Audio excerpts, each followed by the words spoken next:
Welcome to the channel Pupil Teacher. Today we will discuss about the marathon series of paper 1 cost accounting. So let's start from the introduction.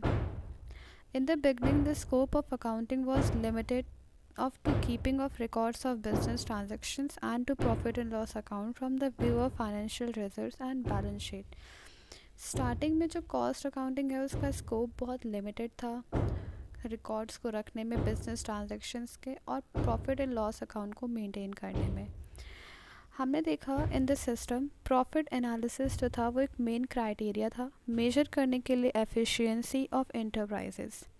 बाद में ये realise हुआ that all along with profit analysis the cost analysis is also equally important. हमने ये देखा कि profit analysis के साथ साथ कॉस्ट एनालिसिस भी बहुत ज़रूरी है। इसीलिए एक नई ब्रांच बनाई गई अकाउंटिंग की जिसको हम कहते हैं cost accounting. So coming to the next topic, meaning and definition of cost accounting. Cost account की डेफिनेशन क्या होती है और उसका मीनिंग क्या होता है। Cost accounting is a special branch of general accounting in which detailed and systematic information related to cost of goods and services are maintained in such a way as to obtain detailed information. Cost accounting एक specialised branch है general accounting में जिसमें हम details रखते हैं, systematic information cost of goods से related, services से related. According to ICMA London, cost accounting एक टेक्निक है, प्रोसेस है कॉस्ट को जानने के लिए। जिन चीज़ों की कॉस्ट हमें पता होती है, जिन गुड्स एंड सर्विसेज की, उन्हें हम कॉस्ट अकाउंटिंग में लिखते हैं। Then our next topic is cost, concept of cost and definition. Cost क्या होता है, कॉस्टिंग क्या होती है, cost accounting and cost accountancy. So cost, ICMA London ने ये डिफ़ाइन करा कि कॉस्ट एक नाउन है एज वेल एज वर्ब भी है। As a noun it means the amount of expenditure. Noun के तरीके से हम अमाउंट ऑफ एक्सपेंडिचर जानते हैं जो कि आया हुआ होता है हमारे एक्टिविटीज़ पे। एज अ वर्ब के तरीके से it means to certain the cost of a specified thing और एक्टिविटी। एक स्पेसिफिक थिंग और एक्टिविटी की कितनी कॉस्ट आई हुई है। देन कॉस्टिंग की बात करें, the technique and process of ascertain cost is known as costing. जो टेक्निक और प्रोसेस हम यूज़ करते हैं कॉस्ट को जानने के लिए उसे कॉस्टिंग कहा जाता है। Then next topic is cost accounting. Cost accounting is the process of accounting for cost from the point at which expenditure is incurred. Cost accounting वो प्रोसेस है अकाउंटिंग का जहाँ से हम कॉस्ट जानते हैं कितनी आई है, कितनी लागत हुई है, उसको हम कॉस्ट अकाउंटिंग कहेंगे। Cost accounting is the method of accounting for total cost. Cost accounting में हम टोटल कॉस्ट जानते हैं पर unit cost of product, services, order और प्रोसेस और job. Then cost accountancy. Cost accountancy is the application of costing and cost accounting principles. ये application होती है कॉस्टिंग और कॉस्ट अकाउंटिंग प्रिंसिपल्स की, मेथड्स की और technique to the science, art and practice of cost control and the ascertain of profitability. Then बात करते हैं नेचर क्या होता है, फीचर और कैरेक्टरिस्टिक क्या होती है कॉस्ट अकाउंटिंग की। तो ये एक स्पेशलाइज्ड ब्रांच ऑफ अकाउंटिंग है, इसमें आर्ट एंड साइंस बोथ आते हैं। Then recognize as a profession, ये एक प्रोफेशन की तरह यूज़ होता है। Determination of various components of total cost, application of statistical data of computing profit and cost, help to management, और मैनेजमेंट में हेल्प करता है। देन बात करते हैं स्कोप ऑफ कॉस्ट अकाउंटिंग की, जिसमें हमारा पहला आता है classification of cost. Cost classification is the process of grouping cost according to their characteristic. Cost classification में एक प्रोसेस है जिसमें हम ग्रुपिंग करते हैं कॉस्ट की उसके कैरेक्टरिस्टिक के बेसिस पे। देन आता है cost recording, cost allocation, cost determination, cost control, cost comparison and cost reporting. ये इसकी कैरेक्टरिस्टिक्स हैं। देन बात करते हैं importance and advantages of cost accounting. Management के लिए क्या इम्पोर्टेंस है, इसके क्या फंक्शंस हैं। तो पहले तो है प्लानिंग। प्लानिंग में हम इन्वॉल्व करते हैं पॉलिसीज़, प्रोसीजर, मेथड्स, प्रोग्राम्स और बजट्स। उसके हिसाब से हम कॉस्ट देखते हैं हमारी। देन ऑर्गेनाइजेशन के लिए क्या इम्पोर्टेंस होती है, मोटिवेशन का फैक्टर होता है ये एक। Control is an important function of cost accounting. Control एक बहुत इम्पॉर्टेंट फंक्शन है कॉस्ट अकाउंटिंग का, क्योंकि हमने जो भी चीज़ें प्लान करी हैं अगर उसके हिसाब से हम कंट्रोल नहीं कर पा रहे हैं तो हमारी प्लानिंग जो है वो वर्स्ट हो जाती है। देन बात करते हैं limitations of a cost system. क्या क्या लिमिटेशंस हैं। तो पहला है based on estimates, problem of different methods जैसे कि pricing of issue, remuneration labor on different basis, non-inclusion of certain items, no applicability in trading concerns. Then हमारा next topic आता है कि फाइनेंशियल अकाउंटिंग क्या होता है। फाइनेंशियल अकाउंटिंग एक आर्ट है या प्रोसेस है रिकॉर्ड करने का, क्लासीफाई करने का, समराइज करने का transactions of financial nature in a systematic manner, जिसमें आपका कॉस्ट अकाउंटिंग आ जाता है और मैनेजमेंट अकाउंटिंग। कॉस्ट अकाउंटिंग एक पार्ट है फाइनेंशियल अकाउंटिंग का। Then what are the limitations of financial accounting. पहले lack of details of material, इसमें डिटेल्स नहीं दी होती हैं मटेरियल्स की, और लेबर कॉस्ट को हम एनालाइज नहीं कर पाते हैं। देन बात करते हैं difference between cost accounting system and financial accounting system.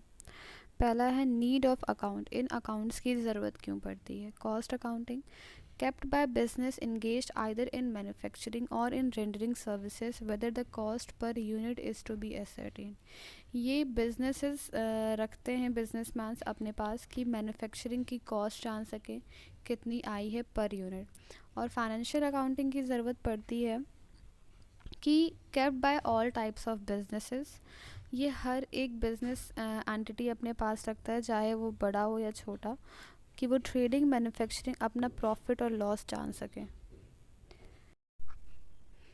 Then next है record of expenses. Maintain full and detail records pertaining to all the 3 elements. Cost accounting सारे डिटेल्स रखता है रिकॉर्ड्स की, चाहे वो मटेरियल से रिलेटेड हो, लेबर या expenses. Record of and financial accounting में हम रिकॉर्ड्स रखते हैं एक्सपेंसेस एंड इनकम्स की, जो कि हमारे प्रॉफिट एप्रोप्रिएशन का एक पार्ट होती है। Then availability of information. Cost accounting हमें डेटा प्रोवाइड कराता है, रिपोर्ट देता है मैनेजमेंट को, कॉस्ट जो भी आई है प्लानिंग, कंट्रोल और डिसीजन मेकिंग में। ये फाइनेंशियल अकाउंटिंग हमें प्रोवाइड करता है जनरल इंफॉर्मेशन मैनेजमेंट को और आउटसाइड पार्टीज़ को उनके प्रॉफिट और लॉस अकाउंट के बारे में, बैलेंस शीट के बारे में। Ascertainment of cost. Ascertain the cost of each product. Cost accounting हर एक प्रोडक्ट की कॉस्ट बताता है, जॉब और ऑर्डर, और फिर शो करता है प्रॉफिट एंड लॉस।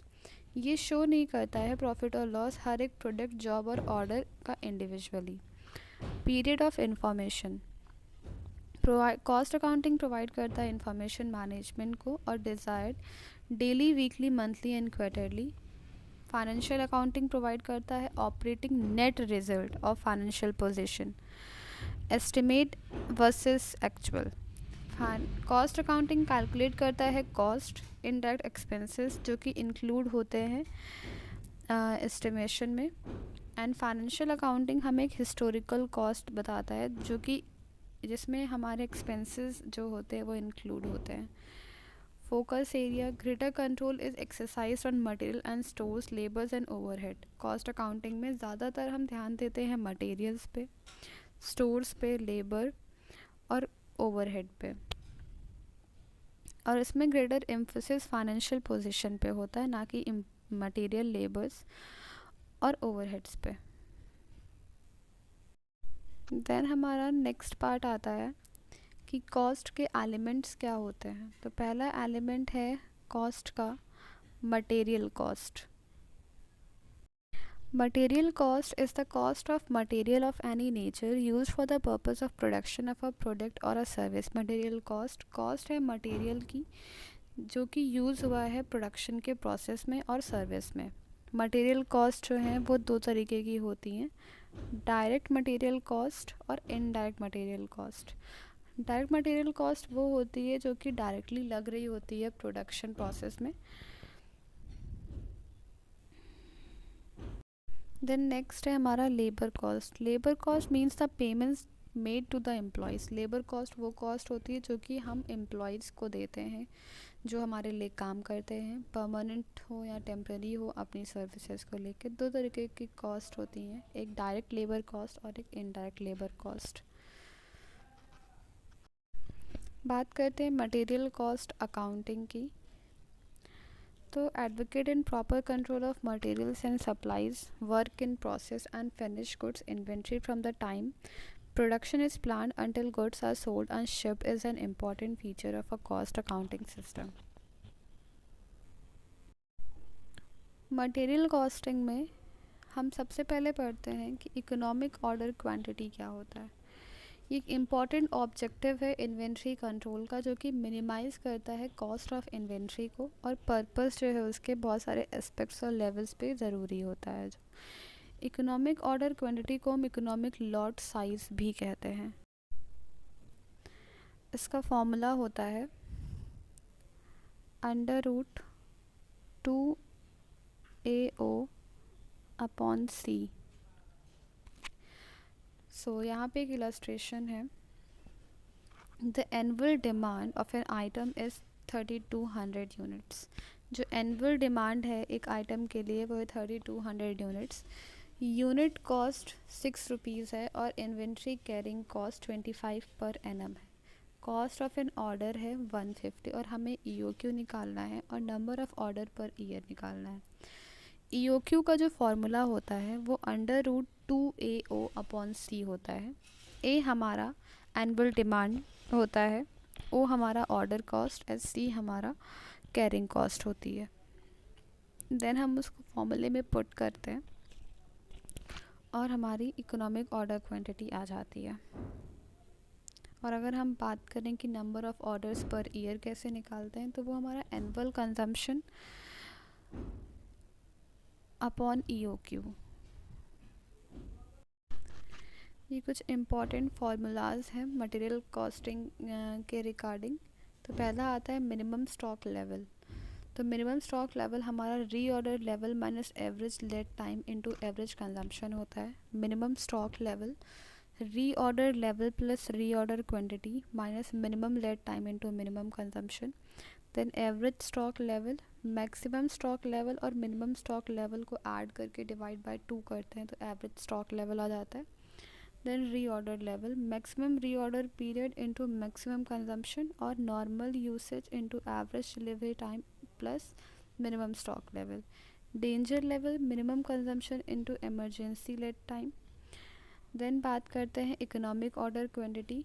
ये हमारा √2AO अपॉन C होता है, यानी कि 2 into annual consumption into cost of placing an order upon cost of carrying per unit per annum.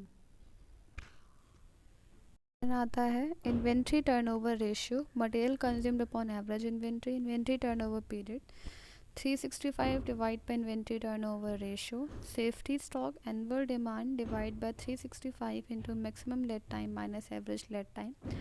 Total inventory cost कैसे निकालते हैं. Ordering cost plus carrying cost plus purchase. Ordering cost annual consumption into cost of placing an order and carrying cost quantity ordered divided by 2 into price per unit into expressed as percent of average inventory. Then हमारा जो next topic है वो है labour turnover ratios. इसमें हमारे 3 methods हैं. पहला है सेपरेशन मेथड जिसमें हम number of separations during the period divide by average number of workers on roll into 100 करते हैं. Then is second replacement method. Number of workers replaced in a period upon average number of workers on roll into 100. Then a flex method, number of separation plus number of replacement divide by average number of workers on roll into 100. ये बहुत ही important formulas हैं और ये इनके questions भी ज़रूर पूछे जाते हैं. देन आता है हमारा इंसेंटिव स्कीम्स क्या होती हैं. तो पहला है प्रीमियम बोनस मेथड, जिसमें आपके 3 मेथड्स आते हैं, हाल से premium, Halsey Weir scheme and Rowan premium method. Halsey premium scheme में हम कैलकुलेट करते हैं टोटल वेजेस को time taken into hourly rate plus percent of premium, that is time saved into hourly rates. For example, a worker is paid rupees 2.50 per hour for the work to be completed in 8 hours. एक worker को 2.50 rupees दिए जाते हैं per hour, जितना वो work करता है 8 घंटे में. If he completes the work in 6 hours, अगर वो अपने काम को 6 घंटे में कंप्लीट कर लेता है तो उसे हम कितने पैसे देंगे हाल से मेथड के हिसाब से फॉर 6 आवर्स एंड 8 आवर्स. अगर प्रीमियम जो है वो हमारा 50% है तो टोटल वेज फॉर 6 आवर्स जितना उसने टाइम लिया यानी कि 6 आवर्स, आलरी रेट क्या था पर आवर, हम कितना रुपए दे रहे थे 2.50 plus 50% of premium of time कितना सेव हुआ 2 इंटू आरली रेट 2.50, तो हम निकाल लेंगे और फिर 8 आवर्स का भी ऐसे निकाल लेंगे. देन आता है हमारा Halsey Weir scheme. The scheme is similarly to Halsey scheme, ये सेम है हाल से स्कीम की तरह. An employee share the premium जो होता है वो 1:2 में शेयर करते हैं. बस रोवन प्रीमियम स्कीम जो है इसमें time taken into hourly rate plus time saved upon standard time into time taken into hourly rate होता है. देन हमारा नेक्स्ट टॉपिक है ओवरहेड्स, जिसमें allocation, apportionment, departmentalisation and absorption आता है. It is the distribution and apportionment of overhead expenses that the most difficult problems in cost are met. ये distribution होता है, अपोर्शमेंट होता है ओवरहेड एक्सपेंसेस का, जिसमें बहुत ज़्यादा डिफ़िकल्ट प्रॉब्लम्स आती हैं. देन हमारा नेक्स्ट टॉपिक है machine hour rate method. Machine hour rate means per hour operating cost of a machine. कि पर आवर ऑपरेटिंग कॉस्ट क्या होती है मशीन की. मशीन आवर रेट निकालने के लिए हम total factory overhead divide by total machine hours करते हैं. देन फॉर्मेट क्या होता है मशीन आवर रेट निकालने के लिए. पहले हम स्टैंडिंग चार्जेस देखते हैं, जिसमें हमारा रेंट, रेट, टैक्सेस आ जाता है. देन लाइटिंग एंड हीटिंग देखते हैं, सुपरविजन चार्जेस आते हैं, insurance of factory and machine आता है, कॉटन वेस्ट आता है, कंज्यूमेबल स्टोर्स आता है, लुब्रिकेंट आता है, लेबर वेलफेयर एक्सपेंसेस आते हैं एंड अदर एक्सपेंसेस भी आपके आ जाते हैं. तो इसको हम ऐड करके टोटल स्टैंडिंग चार्जेस निकालते हैं. Then standing charges per hour निकालने के लिए total standing charges divide by working hours. Then machine and variable charges को हम ऐड करते हैं. इसमें आता है हमारा depreciation, then repair and maintenance, power, steam and water, and then हम मशीन आवर रेट निकाल लेते हैं.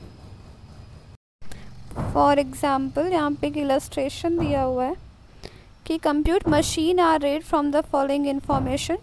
Working hour for a month 160, cost of machine 12,000, estimated scrap value 3,000, estimated working life है 10,000 आवर्स, रिपेयर एंड मेंटेनेंस है हमारा 120, standing charges हैं 40, power used 5 units per hour, per unit power rate है हमारा 10 पैसे.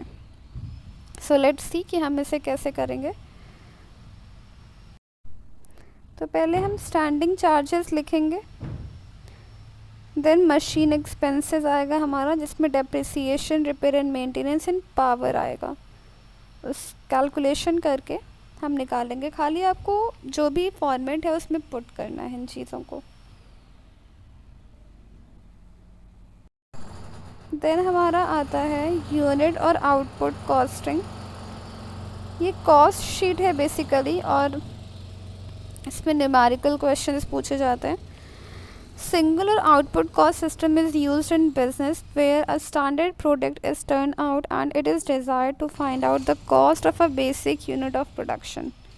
कि एक बेसिक यूनिट क्या होती है प्रोडक्शन की, उसके लिए हम कॉस्ट शीट का यूज़ करते हैं. Format of cost sheet.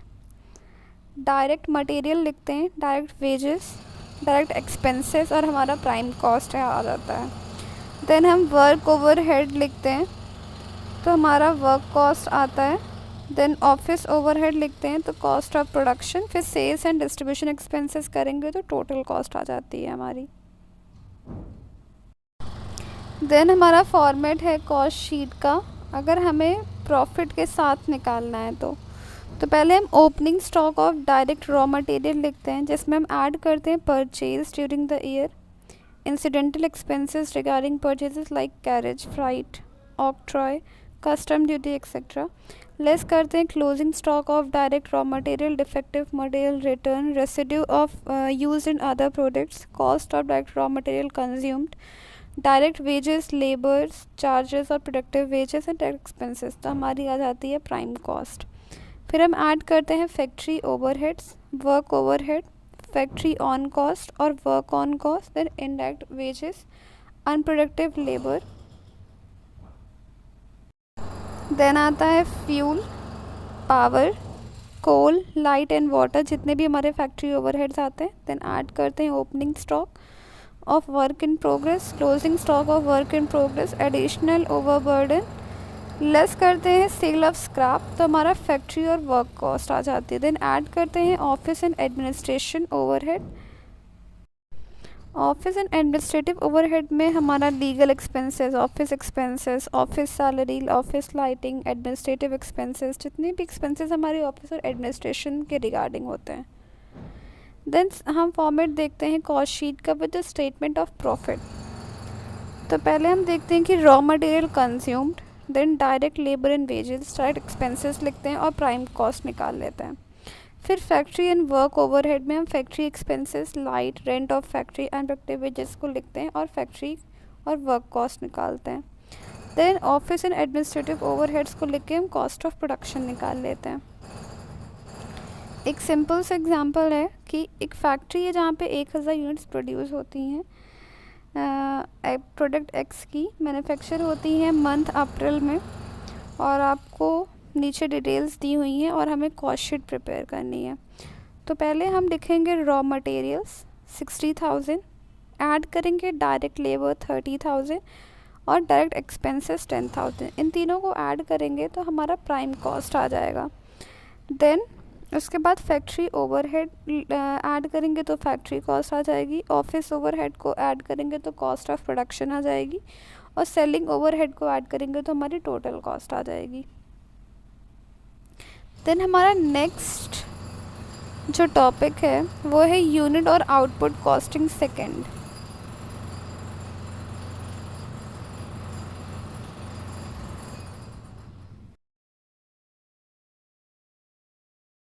Now we will start the next topic, job and batch costing. Job costing is the method of costing used to determine the cost of non-standard jobs carried out according to customer specifications. Job costing वो method होता है costing का जहाँ पे हम cost निकालते हैं non-standard jobs की. इस मेथड में cost units are separated, identified and are costed individually. इसमें जो यूनिट्स होती हैं उन्हें हम इंडिविजुअली उसकी कॉस्टिंग करते हैं. This method is also known as job order costing. इसे जॉब ऑर्डर कॉस्टिंग भी कहा जाता है. Then features of job costing. Features क्या हैं जॉब कॉस्टिंग के? तो पहला है the production is generally made against customers specific order and not for stock. Production जो है वो कस्टमर के ऑर्डर पे ही बनता है, स्टॉक नहीं करा जाता है. Each job has its own characteristic and require specific treatment. हर एक जॉब का अपनी खुद की एक कैरेक्टरिस्टिक है और अपना खुद का एक स्पेसिफिक ट्रीटमेंट है. It is based on intermittent production and not continuous. ये इंटरमिटेंट प्रोडक्शन पे बेस्ड होता है, कंटिन्यूस नहीं होता है. Then objectives of job costing. क्या ऑब्जेक्टिव्स हैं जॉब कॉस्टिंग के? To find out the cost of production of every order, हमें कॉस्ट ऑफ प्रोडक्शन जाननी होती है हर एक ऑर्डर की. To help the management in identifying more profitable, less profitable and not profitable jobs. Management को help करता है ये आइडेंटिफाई करने में कि कौन सी जॉब्स सबसे ज़्यादा प्रॉफिटेबल हैं, कौन सी लेस प्रॉफिटेबल हैं और कौन सी बिल्कुल भी प्रॉफिटेबल नहीं है. To provide base for estimating the cost of similar jobs and undertaken in future. Then advantages of job costing. First one is detailed analysis of cost. हमें ये डिटेल एनालिसिस देता है कॉस्ट के बारे में. Job costing provides a detailed analysis of job material, labour, various overhead classified on the basis of departments, functions and nature of expenses. Then difference between comparison between contract costing and job costing. First one is size of work. Size of work is comparatively large. जो size of work है वो contract costing में larger होता है और job costing में less होता है. Nature of work क्या होता है? ये construction work से related होता है और ये production और repair work से related होता है. Place of work. Place of work जो होता है इसमें contract work is done mostly eight site. ये साइट्स पे वर्क रह जाता है और ये carried out in premises. Time for completion, ये लॉन्गर टाइम लगता है कॉन्ट्रैक्ट जॉब को पूरा करने में और इसे लेसर टाइम लगता है. ये इसके डिफरेंसेस थे. So moving to the next topic. Then आता है हमारा batch costing. Batch costing is an extension of job costing. Batch costing जो है वो एक्सटेंशन है जॉब कॉस्टिंग का and it therefore may also be called as factory job costing. इसे factory job costing भी कहा जाता है. This method of costing is applied when production work is carried. ये तब अप्लाई होता है जब प्रोडक्शन वर्क कैरी आउट होना होता है लॉट्स ऑन और batches. And the cost of each lot और बैच इज़ कैलकुलेटेड सेपरेटली. और हर एक लॉट और बैच की जो कॉस्ट होती है वो सेपरेटली हम आइडेंटिफाई करते हैं. देन नेक्स्ट टॉपिक है process costing. Process costing is a method of costing applied to industries where the material has to pass through two or more process for being converted into a finished product. Process costing एक वो method होता है costing का जो कि industries पे applied होता है जहाँ पे मटेरियल्स जो हैं वो 2 से 3 प्रोसेस से गुजरते हैं कि उन्हें एक फिनिश प्रोडक्ट में कन्वर्ट करना जब हमें होता है तो वो 2 से 3 प्रोसेस के बाद वो एक फिनिश्ड गुड में कन्वर्ट होता है. Each process is treated as a cost centre. और हर एक प्रोसेस एक कॉस्ट सेंटर की तरह ट्रीट करा जाता है. Cost per unit of each process निकालने के लिए cost of output in the process, जितनी कॉस्ट ऑफ आउटपुट आई हो प्रोसेस में, upon normal number of units in the process, और जितनी भी यूनिट्स प्रोड्यूस हो रही हैं उस प्रोसेस में. Then characteristic of process costing. First one is the production is continuous and the end product is the result of a sequence of process. Production जो होता है वो कंटिन्यूस होता है और जो एंड प्रोडक्ट होता है वो रिजल्ट होता है उस प्रोसेस का. प्रोडक्ट जो होता है वो होमोजेनस होता है एंड जो यूनिट प्रोड्यूस होती है वो आइडेंटिकल और स्टैंडर्डाइज्ड होती हैं. The sequence of operations of processing the product is specific and pre determined. हमें जो भी प्रोसेस करना होता है वो स्पेसिफिक और प्री डिटरमाइंड होता है. Finished product of one process works as raw material for the next. जो फिनिश्ड प्रोडक्ट होता है वो एक प्रोसेस का वो रॉ मटेरियल की तरह वर्क करता है दूसरे प्रोसेस के लिए. Production is done on large scale. Production जो होता है वो एक लार्ज स्केल पे होता है. देन आता है हमारा preparation of process cost account. Items क्या डेबिट साइड में होते हैं प्रोसेस अकाउंट के? तो मटेरियल डेबिट साइड में होता है, labour, direct expenses, indirect expenses, abnormal gain, ये सारी चीज़ें हम डेबिट साइड में दिखाते हैं प्रोसेस अकाउंट के. Then items credited to the process account. First one is process loss, by product, finished product.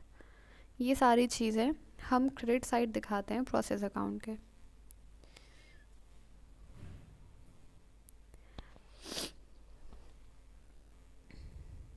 For example, process a product passes through three processes: process A, process B, and process C to completion. The production of the commodity was 1000 ton. जो production थी commodity की वो थी 1000 ton. तो यहाँ पे material दिया हुआ है प्रोसेस ए, बी और सी का, लेबर और मैन्युफैक्चरिंग एक्सपेंसेस दिए हुए हैं. सो हम पहले फॉर्मेट बनाते हैं. Particulars cost per ton, total cost, particulars cost per ton and total cost. तो टू मटेरियल हमने बताया था कि मटेरियल, लेबर और direct and indirect expenses, abnormal gain, abnormal, इसे हम डेबिट साइड दिखाते हैं. तो मटेरियल्स यहाँ पे 3000 था और हमें 1000 टन बनाना था. तो कॉस्ट पर टन हमारी 3 आ जाएगी और टोटल कॉस्ट 3000 हम दिखाएंगे. और हर एक प्रोसेस का अलग अकाउंट बनेगा. Then to labours, to manufacturing expenses, और इधर हम बाय प्रोसेस बीज account.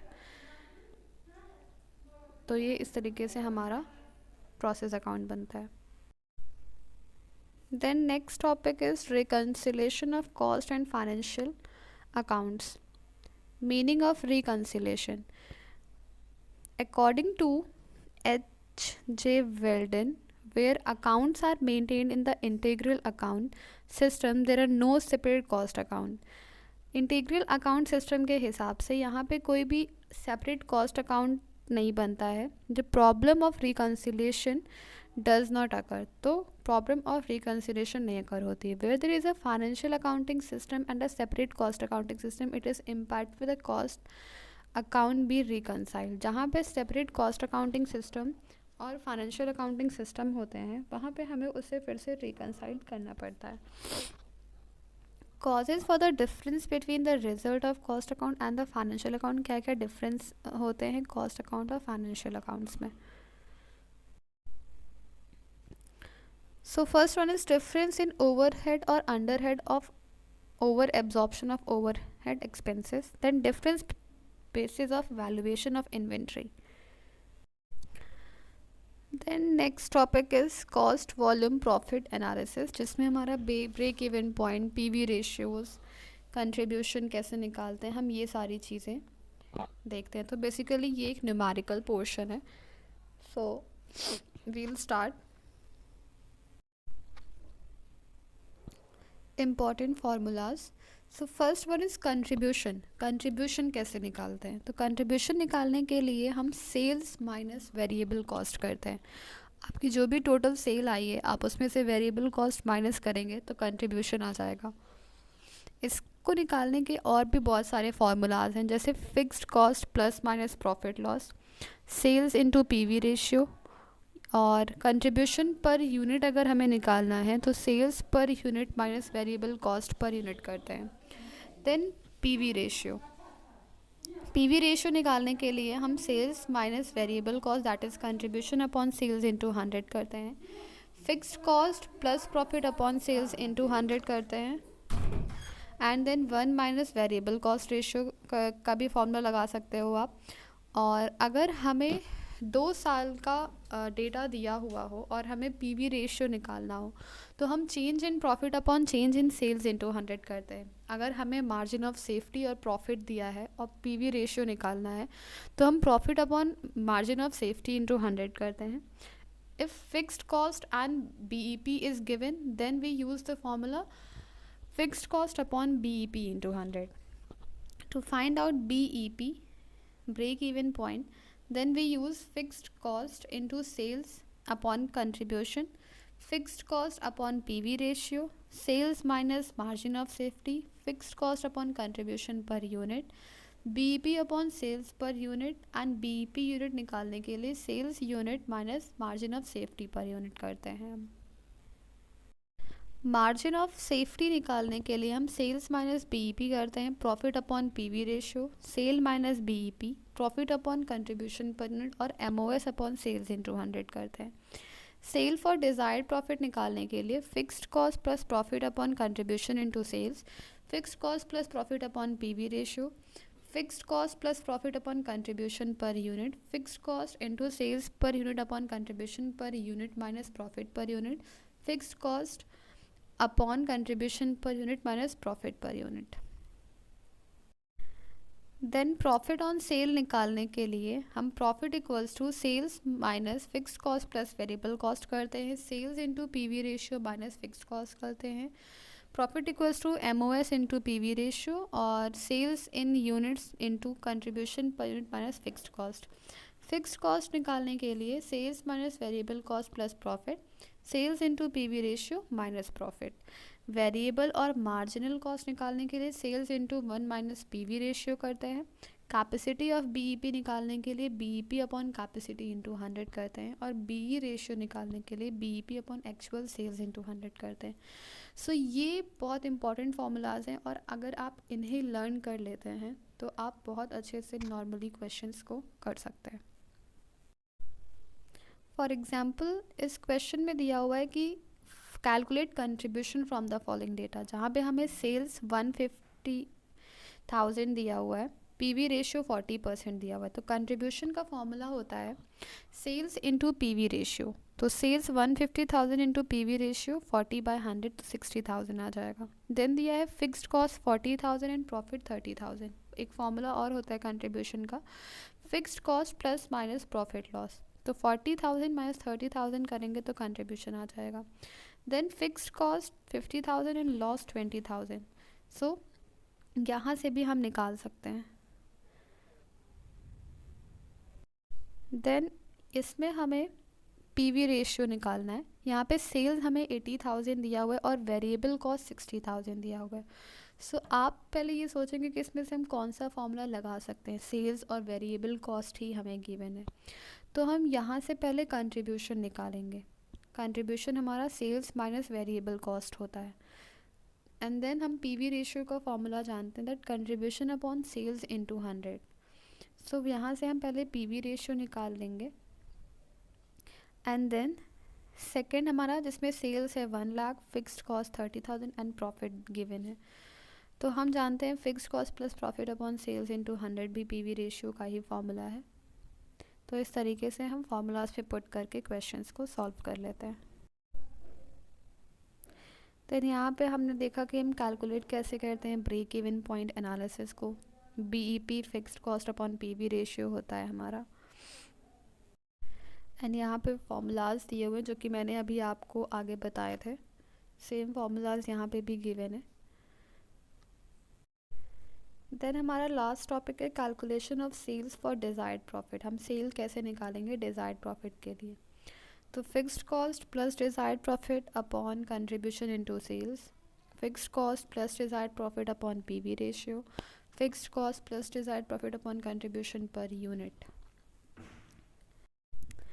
And then how to calculate profit on sales. Profit on sale निकालने के लिए sales minus fixed cost plus variable cost करते हैं। Profit equals to sales into PV ratio minus fixed cost, profit equals to MOS into PV ratio. इन सारे formulas का use करके हम प्रॉफिट ऑन सेल निकाल लेते हैं।